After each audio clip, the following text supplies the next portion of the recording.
Olá, meus amigos queridos. Aqui é o Sidney que vos fala. Vamos conversar um pouco do Evangelho segundo o enfoque espírita. O Evangelho segundo o enfoque espírita é uma bênção para nós. Hoje nós estamos no capítulo 27, 27º capítulo, penúltimo capítulo do Evangelho. E o tema é pedir e obtereis.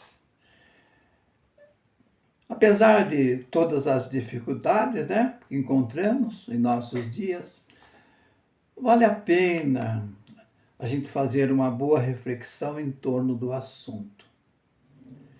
E conforme a doutrina espírita, entender a ciência da espiritualidade, ou seja, como nos comportar em ato ou pensamento diante do Criador e seus auxiliares, mentores, que podem nos ajudar para dias melhores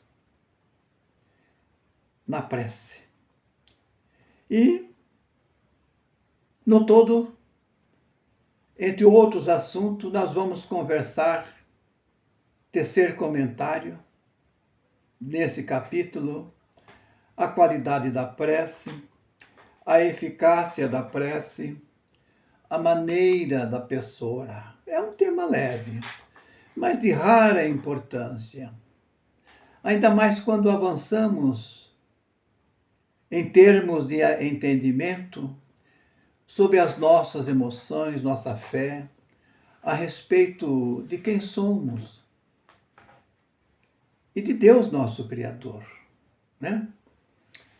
Todos nós, seres humanos, queira ou não queira, existe em nós a lei da adoração, a primeira lei.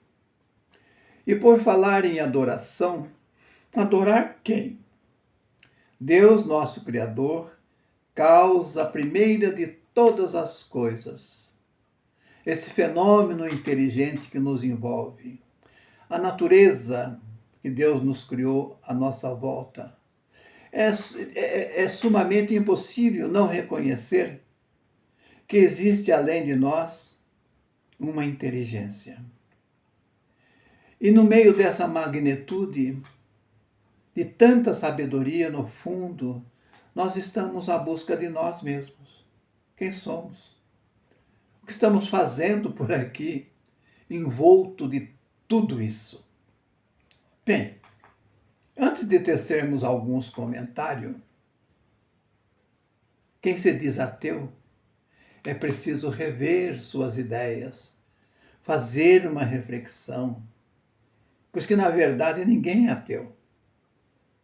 Apenas um mal informado, ou talvez um desacreditado de si mesmo, perdido nas suas sombras ou nos seus descréditos, que um dia ou uma hora, em suas dificuldades, certamente aclamará: me ajude, meu Deus, me salve. Pois desde as eras remotas, as pesquisas indicam que os seres humanos sempre foram afeitos à lei da adoração.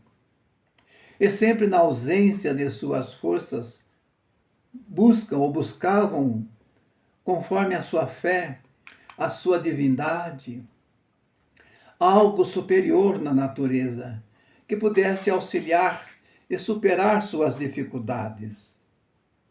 Estudando a filosofia que nos traz conhecimentos, podemos encontrar alguns deuses mitológicos, Deus das águas, Deus dos mares, Deus das florestas, do sol, das montanhas, da guerra, no qual, com nomes mais adequados, conforme o momento da fé da humanidade. E comentar sobre esse item, nós precisamos falar primeiro o que é o pensamento, né? Porque nós usamos o pensamento. Que força é essa? É uma energia viva, uma inteligência imortal. Estudando André Luiz, diz ele que o pensamento é um conjunto de fluxo de ideias E dele faz parte símbolos, imagens, associações de ideias. E nesse fluxo de ideias existe aquele sentimento de ressentimento, gratidão, compromissos, autoestima, vícios morais ou qualidades morais, virtude que nós estamos acumulando desde a época do início da nossa criação. René Descartes, na sua sobriedade, ele pensou: penso, logo existo. Bom, se existimos, logo o nosso pensamento representa a continuação de nós mesmos. E é através desse mecanismo é que nós estamos no mundo em que vivemos, até fora desse mundo, até fora. E formamos uma atmosfera daquilo de que somos, que nós podemos falar, formamos um hálito espiritual, uma aura. Mas o que estimula o nosso pensamento? A mente é o dínamo gerador das forças criativas do corpo humano. A mente é o próprio espírito, né? Diz André Luiz que o pensamento é uma onda ainda material, formada de partículas mentais, que quando emitimos, atuam na velocidade superior à velocidade da luz. E isso, através do pensamento, nós carregamos todas essas qualidades, ou não, das nossas, podemos falar, virtude.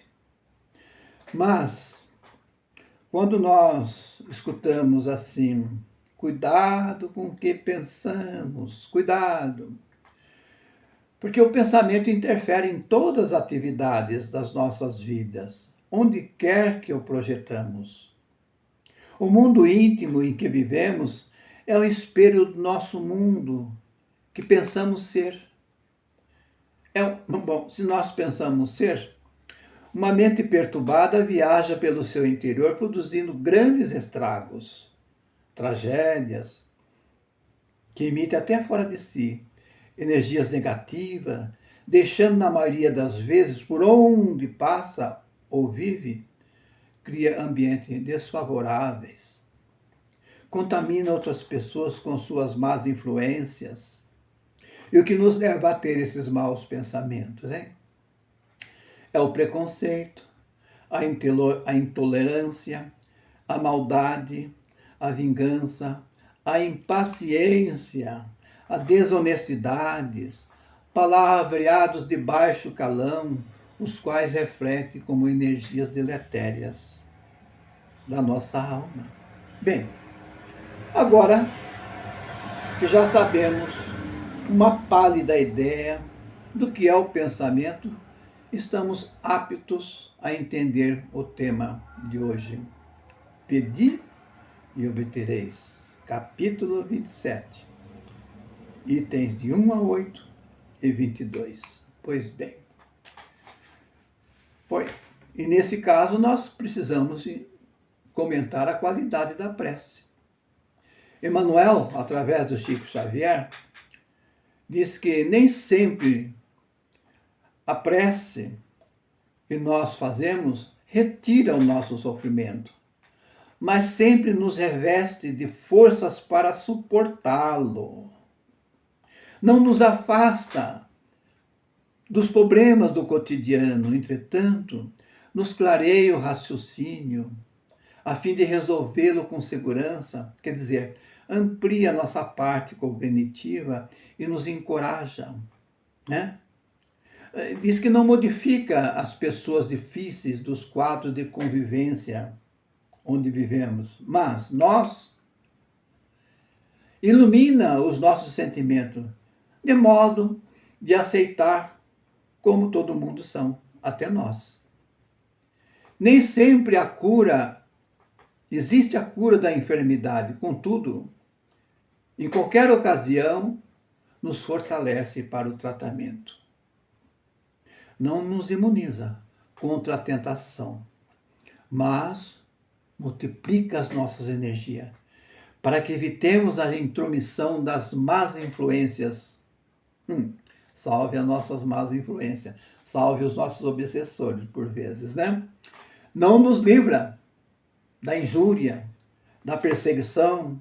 Entretanto, se quisermos, ei-la que sugere o silêncio, dentro do qual deixaremos de ser instrumento dos pensamentos maléficos.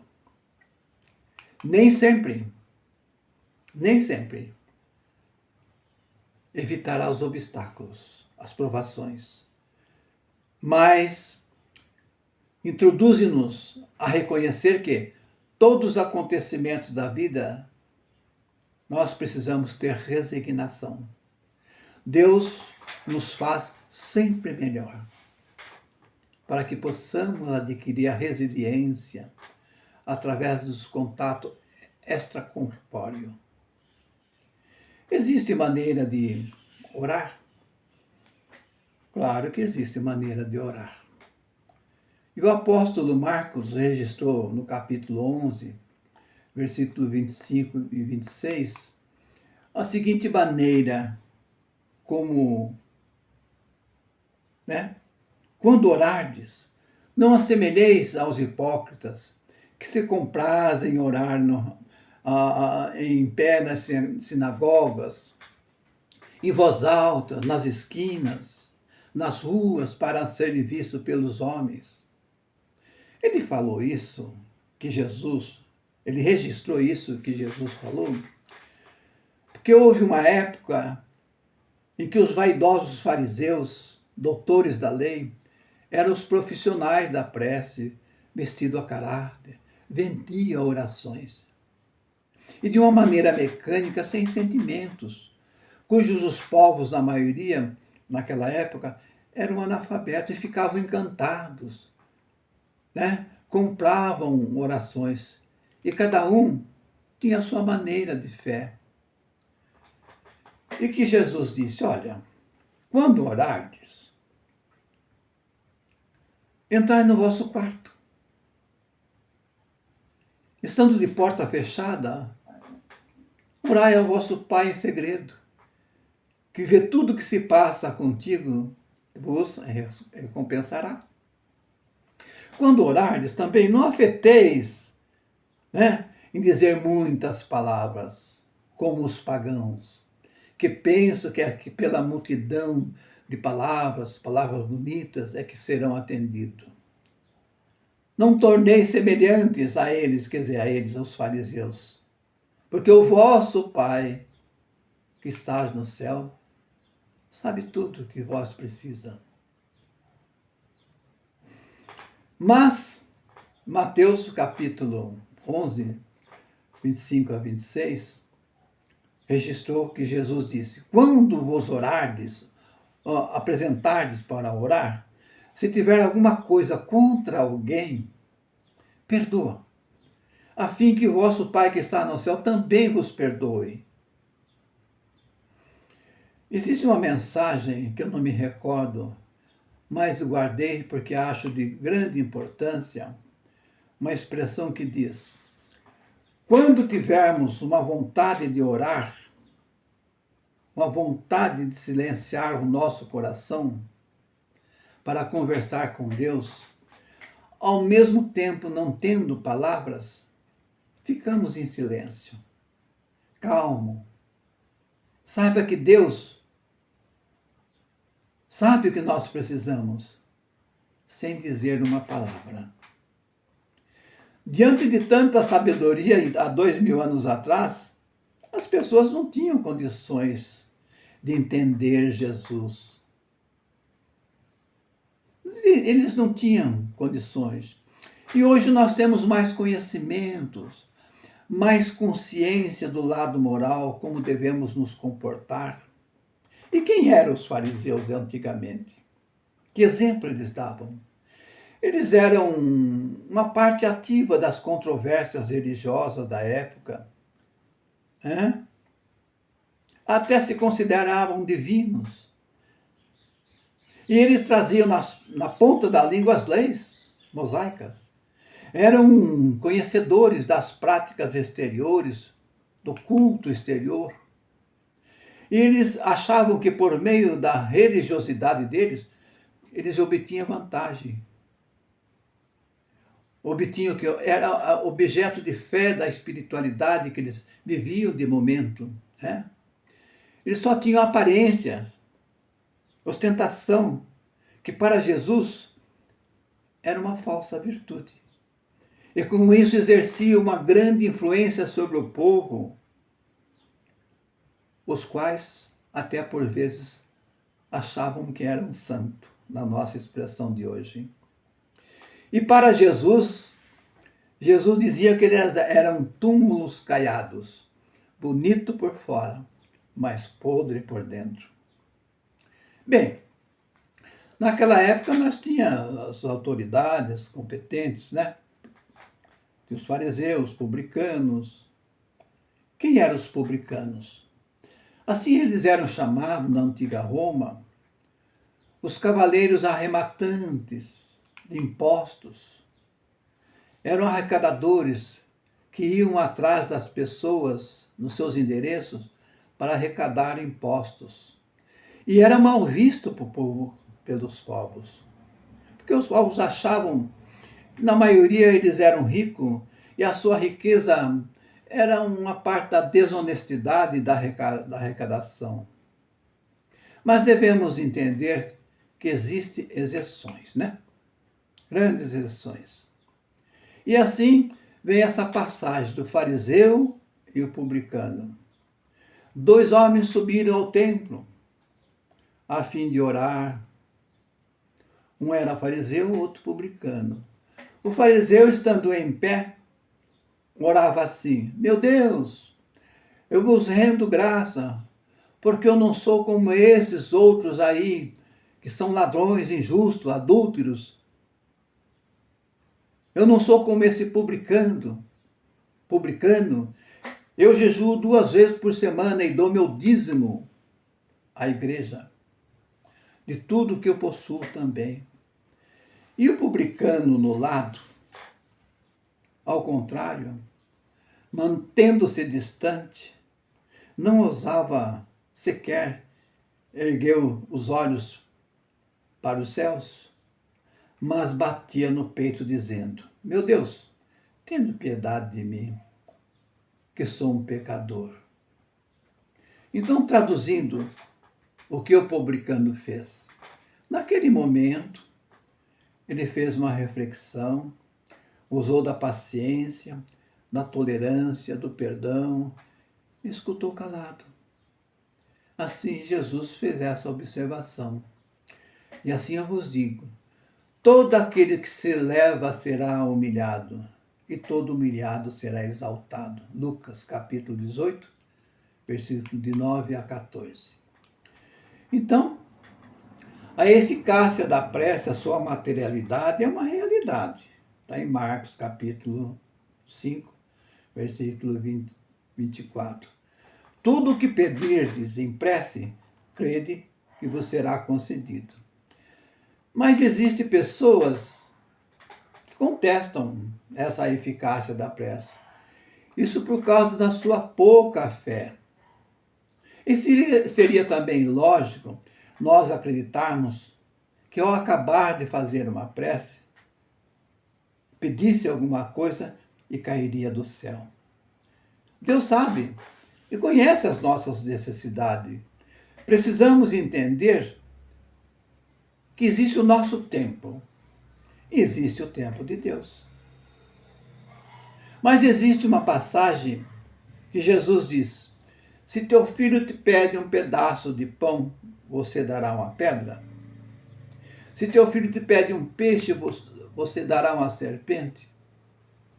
Vocês, que são considerados pessoas más, só sabem dar boas coisas a seus filhos?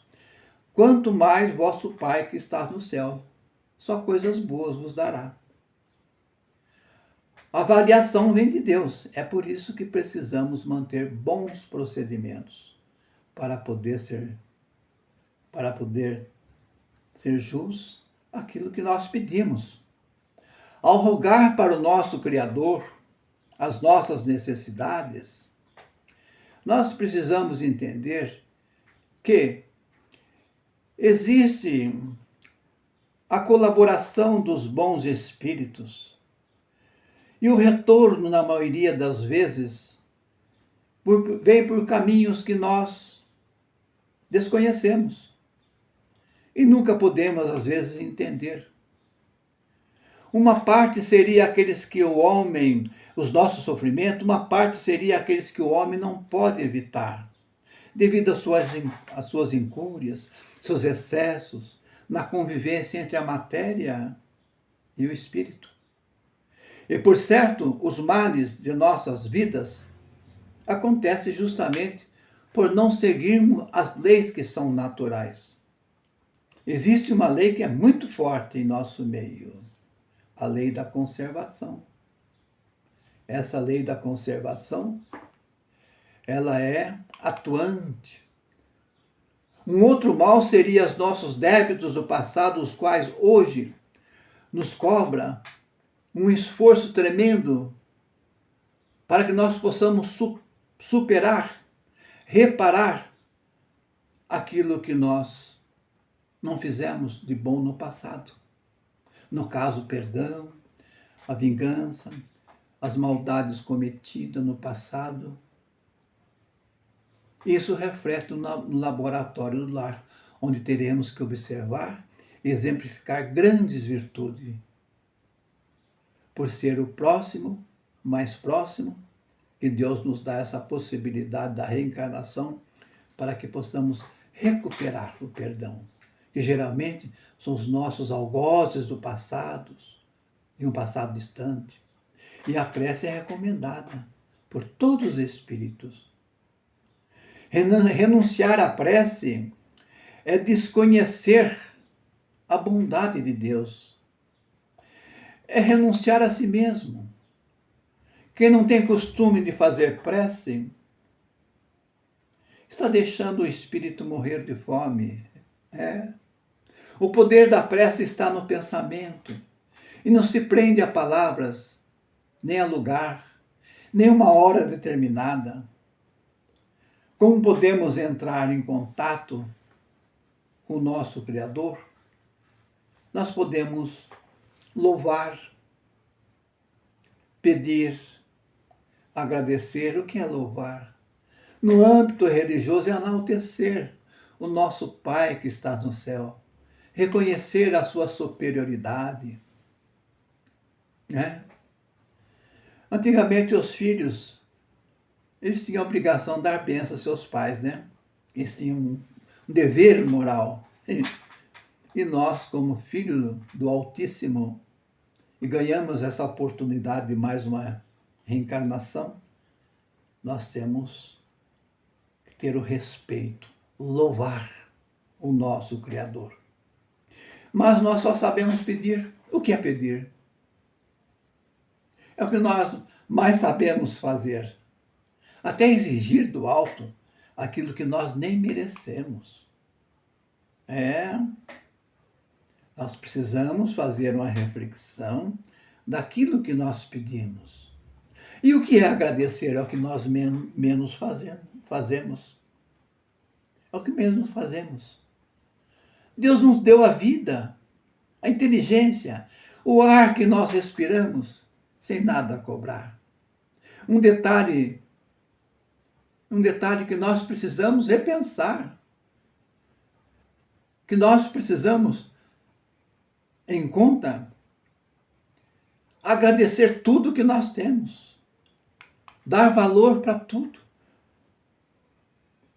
A fé tem trajetória, minha gente, tem infância, adolescência, mocidade e madureza. Quando nós chegamos na madureza, nós precisamos, antes de tudo, agradecer, agradecer, agradecer. Existem algumas historinhas que não vou contar agora, mas que podem nos potencializar a fé. A história do Zé. O Zé era uma pessoa simples, comum da sociedade, que Ele andava de bicicleta pela cidade e passava em frente de uma catedral. Ele entrava na catedral, ele via Jesus crucificado, chegava na frente de Jesus rapidamente e dizia: Ô Jesus, vim te visitar. Tchau. Saía e ia embora. Mas um dia, ele sofreu um acidente. E o acidente foi sério. E ele foi internado. E internado, as enfermeiras, auxiliares, notavam que ele não tinha ninguém que vinha o visitar. E um dia, o médico perguntou para ele: Zé, você não tem parente nenhum que venha visitar? O Zé falou assim: tenho, sim. Todo dia eu tenho que vir visitar. Quem é que vem visitar? Ah, ele chega aqui e fala: Ô Zé, você está bem? E quem é esse parente? Ele falou: Jesus. Veja a potencialidade da fé. E veja que nós não temos muitas explicações de nossas emoções referente ao outro, que cada um somos seres únicos. Cada um temos pensamentos únicos. Cada um temos merecimentos únicos. E assim eu termino, pedi e obtereis, para que vocês façam a reflexão a respeito desse tema, esse capítulo 27. Eu agradeço a todos que assistir esse vídeo e agradeço muito mais àqueles que compartilhar, levar até aqueles que precisam de algum conhecimento para que eles possam potencializar a sua fé em torno da nossa presente vida, que é de provas, que é expiações. Não esqueçam, compartilhem. A minha gratidão, meu muito obrigado.